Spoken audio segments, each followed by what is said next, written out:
जिसकी स्थापना 1956 में हुआ और आज जो है वो चर्चा में है।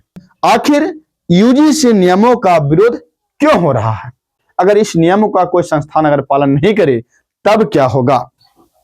नमस्कार, मैं संजय शर्मा आप सभी का स्वागत करता हूं। फ्रेंड्स, अगर आप सोशल मीडिया चला रहे होंगे तो आप अवश्य देखे होंगे कि अभी सोशल मीडिया पर यूजीसी नामक ट्रेंड में है। हर कोई जो है अभी यूजीसी का चर्चा ही कर रहा है।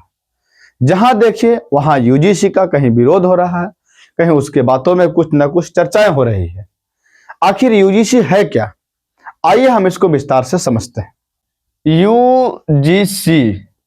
यूजीसी का फुल फॉर्म होता है, यू से होता है यूनिवर्सिटी, जी से होता है ग्रांट्स एंड सी से होता है कमीशन होता है। इसका हिंदी होता है विश्वविद्यालय अनुदान आयोग। यानी जिसकी चर्चा हो रही है, मैं जिसके बारे में बताने जा रहा हूं, वह यूजीसी का फुल फॉर्म होता है यूनिवर्सिटी ग्रांट्स कमीशन, जिसका हिंदी होता है विश्वविद्यालय अनुदान आयोग। यूजीसी की जो स्थापना है वह 1956 में किया गया। क्यों किया गया? तो कहा कि विश्वविद्यालयों में एक समान और व्यवस्थित विकास को सुनिश्चित करने के लिए किया गया था इसकी स्थापना।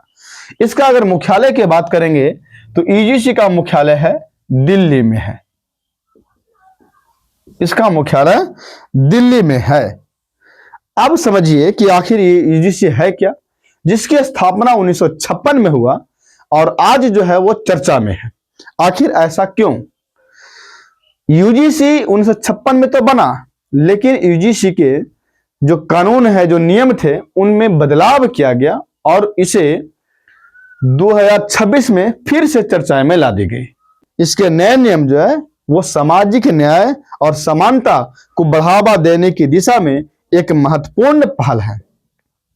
ये नियम विशेष रूप से अनुसूचित जाति, अनुसूचित जनजाति, ओबीसी, महिलाओं, दिव्यांगजनों और अल्पसंख्यकों वर्गों के खिलाफ किसी भी प्रकार के भेदभाव को रोकने पर केंद्रित है। मतलब जो 1956 में जो यूजीसी बना था, उस यूजीसी में कुछ बदलाव किया गया और इस बदलाव के साथ 2026 में लागू किया गया, इसको लाया गया है। इसके तहत शैक्षणिक संस्थानों को इन नियमों का पालन करना अनिवार्य होगा और यदि कोई संस्थान नियमों का उल्लंघन करता है तो उसके खिलाफ सख्त कार्रवाई की जाएगी। यानी यूजीसी के जो नियम है, इस नियम का अगर कोई उल्लंघन करता है तो उन पर सख्त जो है कार्रवाई की जाएगी। इस बिल का उद्देश्य सभी छात्रों के लिए न्याय संगत और समावेशी शिक्षा का वातावरण तैयार करना। अब इसके बारे में कुछ और जान लीजिए। कहा जो यूजीसी एक्ट जो 2026 में आया, इसके तहत सभी उच्च शिक्षण संस्थानों के लिए भेदभाव रोकना अनिवार्य होगा और हर संस्थान को equal opportunity centre EOC equal opportunity centre स्थापित करना होगा। यह केंद्र शिकायतों की जांच करेगा। यानी इस तरह से जो ईओसी की स्थापना होगा, यह शिकायतों की जांच करेगा और छात्र एवं कर्मचारियों की सहायता के लिए 24/7 हेल्पलाइन भी संचालित करेगा। इन नियमों के जरिए यूजीसी उच्च शिक्षा संस्थानों में पारदर्शिता, जवाबदेही और सामाजिक न्याय को मजबूत करना चाहता है। इतना होने के बाद आखिर यूजीसी नियमों का विरोध क्यों हो रहा है? मतलब हर हाल में कहा गया कि जो पीछे छूट गया है, जो वर्ग पीछे रह गया है, उन वर्गों को उच्च शिक्षण संस्थानों में समान अवसर प्रदान करने का यह कार्य करेगा। लेकिन कुछ लोग जो है इन्हें सोशल मीडिया पर जो है विरोध प्रदर्शन कर रहे हैं, विरोध जता रहे हैं। मतलब पूरा देश में तहलका मचा हुआ है। जहां आप देखिएगा, सोशल मीडिया खोलिएगा, वैसा ही आपको यूजीसी नामक कोई ना कोई वीडियो लेकर पहुंच जाएगा। कुछ लोग जो विरोध कर रहे हैं, उनका कहना है कि 2012 में इस नियमों में संशोधन की बात कही गई थी, बदलाव की बात कही गई थी।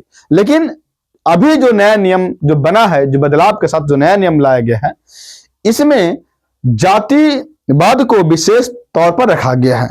मतलब जाति आधारित भेदभाव को इसमें जोड़ दिया गया है। यह कहकर के लोग जो है इसका विरोध कर रहे हैं। लेकिन वही कुछ लोग का कहना है कि इसमें सामान्य वर्ग अर्थात जो जनरल कैटेगरी के हैं, वो ऐसे छात्रों के खिलाफ आरोप लगाए जा सकते हैं। इससे उनके लिए दिक्कतें और भी बढ़ सकती है। इसी के साथ कई लोगों का कहना है कि इन नियमों का दुरुपयोग भी किया जा सकता है। अर्थात जिस हिसाब से यहाँ पे SC ST OBC महिलाओं, दिव्यांगों और अल्पसंख्यकों को आरक्षण की बात किया गया है, समान अवसर की बात किया गया है। कहा कुछ लोगों ने कि इसके हिसाब से जो है इन नियमों के जरिए यानी UGC के जरिए जो जनरल कैटेगरी के जो लोग हैं उनके खिलाफ में इस नियमों का दुरुपयोग भी हो सकता है। सोशल मीडिया पर इसके विरोध में #ShameOnUGC and #UGC roll back जैसे हैशटैग चलाए जा रहे हैं। अब बताइए कि ये जो UGC बना आखिर इतना जो है सोशल मीडिया पर नजर क्यों आ रहा है? क्योंकि लोग जो है इसको विरोध कर रहे हैं कि जो इसमें UGC में कहा गया कि सभी को समान अवसर दिया जाएगा, SC ST OBC महिला, दिव्यांग एवं जो अल्पसंख्यक है उन्हें उच्च शिक्षण संस्थानों में समान अवसर दिया जाएगा। इसको लेकर के जनरलों में जो जनरल कैटेगरी के लोग हैं उनमें डर की भावना पैदा हो गया है कि कहीं ना कहीं इस UGC के नियम को लेकर के हम पर जो है आरोप, तरह तरह के आरोप नहीं लग जाए, इसको लेकर के यहाँ पे विरोध प्रदर्शन किया जा रहा है। आइए इससे संबंधित कुछ लोगों का सवाल है या आपके मन में भी कई तरह के सवाल आ रहे होंगे। ऐसे हम कुछ सवालों को देखते हैं और समझने का प्रयास करते हैं। एक सवाल है, कहा कि अगर जो UGC बिल है, जो UGC जो नियम है, अगर इस नियमों का कोई संस्थान अगर पालन नहीं करे तब क्या होगा? कोई विश्वविद्यालय या कोई संस्थान, शैक्षणिक संस्थान अगर इस UGC का पालन नहीं करता, इनके नियमों का पालन नहीं करता है तो उनका जो भी अनुदान गवर्नमेंट से आता है उनके अनुदानों को रोक दिया जाएगा। इसके साथ साथ उनकी मान्यता निलंबित या फिर रद्द भी की जा सकती है। सोचिए, मतलब इस हिसाब से सभी उच्च शैक्षणिक संस्थानों को UGC नियमों का पालन करना अति आवश्यक हो गया है। अगला सवाल है, UGC बिल 2026 क्या है? देखिए, UGC बिल 2026 जो है वह प्रस्तावित विधेयक है जिसे संसद में पास कर विश्वविद्यालय से जुड़े कानून में बदलाव किया गया है। यानी विश्वविद्यालय से जुड़े जो कानून है उनके कानूनों में बदलाव किया गया है। यह एक प्रकार का बिल है, प्रस्ताव है ना, प्रस्तावित विधेयक है। अगला है, UGC एक्ट 2026 का मुख्य उद्देश्य क्या है?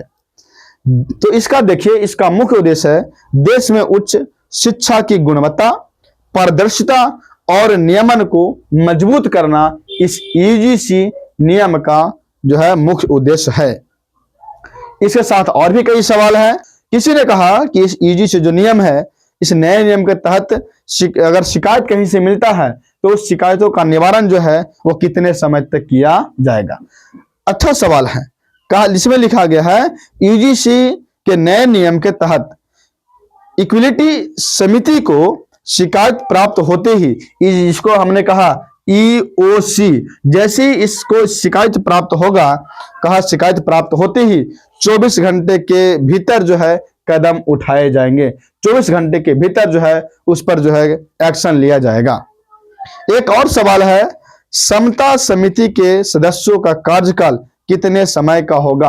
तो इसमें लिखा गया है कि समता समिति के सदस्यों का कार्यकाल 2 वर्ष का होगा। मतलब इसके तहत जो समता समिति के जो सदस्य बनेंगे उसका कार्यकाल जो है वो 2 साल तक के लिए रहेगा, जिसमें विशेष आमंत्रितों का कार्यकाल 1 वर्ष रहेगा। आई होप आप इस बिल के बारे में समझे होंगे जिसको मैंने जिक्र किया।